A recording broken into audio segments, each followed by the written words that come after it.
இன்னைக்கு நம்ம வீடியோல சோக் மேனிஃபோல்டுனா என்ன, அதோட பர்பஸ் என்ன, அதோட ஒர்க்கிங் பிரின்சிபல் என்ன அப்படிங்கிறத பத்தி நம்ம கொஞ்சம் டீட்டெயில்டா பார்க்கலாம். இந்த சோக் மேனிஃபோல்டுனா என்ன அப்படின்னாக்கி, இந்த சோக் மேனிஃபோல்டுல நிறையா வால்வ்ஸ் இருக்கும். இதுல மெயினா இருக்கக்கூடிய வால்வ் வந்து கேட் வால்வ், அதே மாதிரி சோக் வால்வ். இந்த 2 வால்வ் தான் இதுல வந்து மெயினான வால்வ்ஸ்.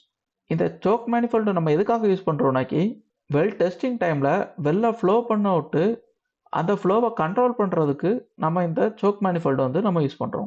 இந்த சோக் மேனிஃபோல்டு மூலமாக நம்ம வெல்லோட ப்ரெஷரை கண்ட்ரோல் பண்ணலாம். வேரியஸ் ப்ரெஷருக்கு சேஞ்ச் பண்ணி நம்ம டெஸ்ட்டை வந்து கண்டினியூ பண்ணலாம். இந்த சோக் மேனிஃபோல்டு நமக்கு எங்கே லொக்கேட் ஆகிருக்கும் அப்படின்னாக்கி, ஃப்ளோ ஹெட்டுக்கு அடுத்த எக்யூப்மெண்ட் நமக்கு இந்த சோக் மேனிஃபோல்டு தான். இந்த சோக் மேனிஃபோல்டுக்கு அப்புறம் தான் நம்ம வெல் டெஸ்டிங் எக்யூப்மெண்ட் ஓப்பனாக வரும். செப்பரேட்டர், ப்ரீ ஹீட்டர் இந்த மாதிரி. இந்த சோக் மேனிஃபோல்டோட மெயினான பர்பஸ் என்ன அப்படின்னாக்கி, ஃப்ளோ ரேட்டை கண்ட்ரோல் பண்ணுறது, ஹை ப்ரெஷர் வெல்ஸில் ப்ரெஷரை கண்ட்ரோல் பண்ணி ரெடியூஸ் பண்ணி எக்யூப்மெண்ட்ஸுக்கு ஈவனாக சேஃப்டி ப்ரெஷரை சென்ட் பண்ணிட்டு இருக்கிறது, பாட்டம் ஹோல் ப்ரெஷரை மெயின்டைன் பண்ணுறது. பாட்டம் ஹோல் ப்ரெஷரை மெயின்டைன் பண்ணல அப்படின்னாக்கி கோனிங் எஃபெக்ட் உண்டாகும். அதனால பாட்டம் ஹோல் ப்ரெஷரை மெயின்டைன் பண்ணுறதுக்கு நமக்கு இந்த சோக் மேனிஃபோல்டு வந்து ரொம்ப இம்பார்ட்டண்ட்டான ஒரு எக்யூப்மெண்ட்டாக இருக்குது. இதில் இருக்கக்கூடிய மெயின் காம்பனன்ட்ஸ் அப்படின்னு பார்த்தாக்கி, ஃபர்ஸ்ட் வந்து சோக்ஸ் தான். சோக்ஸ் வந்து இதில் ஃபிக்ஸட் சோக்கும் இருக்குது, அட்ஜஸ்டபிள் சோக் வால்வ்ஸும் இருக்குது. சோக் வால்வ் மூலமாக தான் நம்ம எவ்வளவு ஃப்ளோ சர்ஃபேஸ்க்கு டெஸ்ட்டில் நடக்கும்போது ஃப்ளோ ஆகணும் அப்படிங்கிறத டிசைட் பண்ணுறது இந்த சோக் வால்வ்ஸ் தான். அதுக்கப்புறம் கேட் வால்வ்ஸ், பிளக் வால்வ்ஸ், இந்த 2 வால்வ்ஸும் நம்ம இந்த சோக் மேனிஃபோல்டில் நம்ம வந்து யூஸ் பண்ணுறோம். இது எதுக்காக அப்படின்னாக்கி, ஃப்ளோ பாத்தை கிரியேட் பண்ணுறதுக்கும் ஓப்பன் க்ளோஸ் பண்ணுறதுக்காக நம்ம இந்த 2 வால்வ்ஸும் நம்ம யூஸ் பண்ணுறோம். ப்ரெஷர் கேஜஸ், இந்த ப்ரெஷர் கேஜஸ் வந்து நம்ம இனிஷியல் ப்ரெஷர், அதுக்கப்புறமா கண்ட்ரோல்டு ப்ரெஷர் எவ்வளவு அப்படிங்கிறத மெஷர் பண்ணுறதுக்காக நம்ம இந்த ப்ரெஷர் கேஜஸ் வந்து நம்ம யூஸ் பண்ணுறோம். அதுக்கப்புறமா இந்த சோக் மேனிஃபோல்டில் இருக்கக்கூடிய லைன்ஸ் அப்படின்னு பார்த்தாக்கி, ஹை ப்ரெஷர் லைன் இருக்குது நமக்கு, அதேமாதிரி லோ ப்ரெஷர் லைன் இருக்குது. இந்த ஹை ப்ரெஷர் லைன் வந்து ஃப்ளோ ஹெட்டில் இருந்து இந்த சோக் மேனிஃபோல்டோட கனெக்ட் பண்ணக்கூடிய லைன் ஹை ப்ரெஷர் லைன். இந்த சோக் மேனிஃபோல்டு ப்ரெஷரை ரெகுலேட் பண்ணி அதுக்கப்புறமா அங்கேருந்து சர்ஃபேஸில் இருக்க எக்யூப்மெண்ட்டுக்கு சென்ட் பண்ணக்கூடிய லைன் வந்து லோ ப்ரெஷர் லைன். இதோட ஒர்க்கிங் எப்படின்னு பார்த்தாக்கி, ஃபர்ஸ்ட் ஃப்ளோ என்டர் மேனிஃபோல்டு. வெளில இருந்து வரக்கூடிய ஹை ப்ரெஷர் ஹைட்ரோ கார்பன்ஸ் வந்து ஃப்ளோ ஹெட் மூலமாக டைரக்ஷனை சேஞ்ச் பண்ணி இந்த சோக் மேனிஃபோல்டை வந்து ரீச் ஆகுது.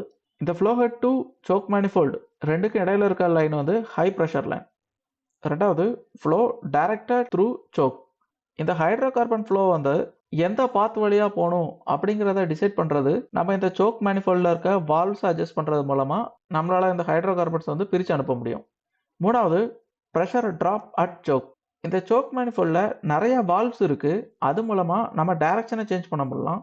இந்த மாதிரி சடனாக டைரக்ஷனை சேஞ்ச் பண்ணி நம்ம இந்த ப்ரெஷரை வந்து நம்ம ரெடியூஸ் பண்ணுறோம். இந்த சோக் மேனிஃபோல்டில் சோக் வால்வ் மூலமாக ஃப்ளோ ரேட்டையும் ப்ரெஷரையும் கண்ட்ரோல் பண்ணி நமக்கு எந்த ப்ரெஷர் அவுட்புட் வேணுமோ அந்த ப்ரெஷரை நம்ம அச்சீவ் பண்ணுறோம்.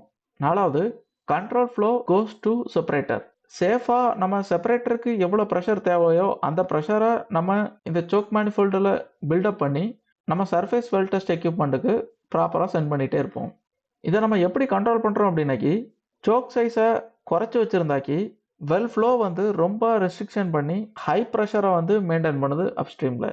அதே மாதிரி சோக்கை வந்து ஃபுல்லாக ஓப்பன் பண்ணிட்டோம்னாக்கி லார்ஜ் ஓப்பனிங் இருக்குது, அது மூலமாக அதிகமான ஃப்ளோ கிடைக்கும் நமக்கு, ஆனால் ப்ரெஷர் வந்து லோ ஆகுது. இந்த சோக்கை அட்ஜஸ்ட் பண்ணுறது மூலமாக நமக்கு தேவைப்படக்கூடிய ப்ரெஷரும் அச்சீவ் பண்ண முடியும், நம்மளால் தேவைப்படக்கூடிய குவான்டிட்டியும் நம்மளால் அச்சீவ் பண்ண முடியும். சோக் மேனிஃபோல்ட் இது ஜஸ்ட் எக்ஸாம்பிள் தான், இது வந்து எக்ஸாக்டாக இந்த மாதிரி இருக்காது. இப்போ இதில் மெயினான வால்வ் வந்து மாஸ்டர் வால்வ். இந்த மாஸ்டர் வால்வில் தான் ஃபஸ்ட்டு வந்து ஹைட்ரோ கார்பன்ஸ் வந்து என்ட்ரி ஆகும் ஃப்ளோ ஹெட்டில் இருந்து. அதுக்கப்புறமா அதில் வந்து கிராஸ் லைன் வால்வ் இருக்குது. இந்த கிராஸ் லைன் வால்வ் மூலமாக எந்த டைரக்ஷனுக்கு இந்த ஹைட்ரோ கார்பன் மூவ் ஆகணும் அப்படிங்கிறத டிசைட் பண்ணுறது இந்த கிராஸ் லைன் வால்வ் தான். அதில் இருந்து சோக் வால்வ்ஸ் மூலமாக நம்ம ப்ரெஷரை ரெகுலேட் பண்ணி அதோட ஃப்ளோ ப்ளஸ் ப்ரெஷரை நம்ம ரெகுலேட் பண்ணுறது இந்த சோக் மேனிஃபோல்டு மூலமாக தான். ப்ரெஷர் கேஜில் டவுன் ஸ்ட்ரீமோட ப்ரெஷர் நமக்கு மென்ஷன் பண்ணோம். இது மூலமாக நம்ம அப்ஸ்ட்ரீமில் எவ்வளோ ப்ரெஷர் இருக்குது, டவுன் ஸ்ட்ரீமில் எவ்வளோ ப்ரெஷர் வருது அப்படிங்கிறத நம்மளால் மானிட்டர் பண்ண முடியும். இதனால் சர்ஃபேஸ் எக்யூப்மெண்ட் எல்லாம் சேஃபாக ரன் ஆக ஹெல்ப்ஃபுல்லாக இருக்குது. ஒர்க்கிங் ப்ரெஷரை நம்மளால் மெயின்டைன் பண்ண முடியும். இதில் இருக்க விங் வால் ஹெல்ப்போட நம்ம இந்த ஹைட்ரோ கார்பனை செப்பரேட்டர் இல்லைனாக்கி ப்ரீ ஹீட்டருக்கு நம்ம சென்ட் பண்ண முடியும். இந்த சோக்கை அட்ஜஸ்ட் பண்ணுறதுனால என்ன நடக்கு அப்படின்னு சொல்லி ரியல் லாஜிக் பார்த்தோம் அப்படின்னாக்கி, வெல்பரோட ஃபார்மேஷன் டேமேஜை இந்த சோக் மேனிஃபோல்டு தான் ப்ரிவென்ட் பண்ணுது. ப்ளோ அவுட் உண்டாகாம தடுக்கிறது, வெல்லு கொலாப்ஸ் ஆகாம கண்ட்ரோல் பண்றதுக்கு இந்த சோக் மேனிஃபோல்டுல இருக்கக்கூடிய சோக் வால்வ் ஹெல்ப்போட தான் நம்ம இந்த ஆப்பரேஷனை ரன் பண்றோம். மெயினா ஸ்டெபிலிட்டியை மெயின்டைன் பண்றது, ஃப்ளோவை கான்ஸ்டன்டா மெயின்டைன் பண்றது, ப்ரெஷரை மெயின்டைன் பண்றதுக்கு நம்ம இந்த சோக் வால்வ் தேவைப்படுது. இந்த சோக் வால்வ் தான் சர்ஃபேஸ் ப்ரெஷர் ரெகுலேட்டர். இது மூலமா தான் வெல் டெஸ்டிங்கும் வெல் கண்ட்ரோலும் நம்மளால ஒரே டைம்ல ரன் பண்ண முடியும். இந்த வால்வ்ஸை வந்து ஸ்லோவாக தான் ஓப்பன் க்ளோஸ் பண்ணணும்.